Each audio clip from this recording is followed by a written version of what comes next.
Praise the lord. ఈరోజు దేవుని మాట కొలస్సీ పత్రిక 3:2 పైనున్న వాటి మీదనే కానీ భూ సంబంధమైన వాటి మీద మనసు పెట్టుకొనకుడి. ప్రియులారా, పైనున్న వాటి మీదే మనం మనసు పెట్టాలి.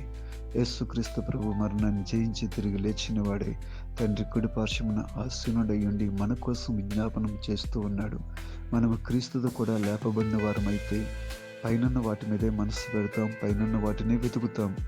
ఈ భూ సంబంధమైన వాటిని మనము సమాధి చేయాలి. ఎందుకంటే ఇక్కడ 5వ వచనంలో ఉన్న మాట, ఈ భూ సంబంధమైనవి జారత్వం, అపవిత్రత, కామాతృత, దురాశ, ధనాపేక్ష, ఈ భూ సంబంధమైన పాపములన్నిటినీ కూడా మనము సమాధి చేసి క్రీస్తుతో కూడా లేపబడిన వారముగా, క్రీస్తుతో కూడా జీవిస్తూ మన జీవము క్రీస్తులో ఉందని గ్రహించి, మనం ఈ లోక సంబంధంగా చనిపోయిన వారు, మృతి పొందిన వారమని గ్రహించి క్రీస్తుతో కూడా జీవించుదాం, రోషం కలిగి బ్రతుకుదాం. God bless you.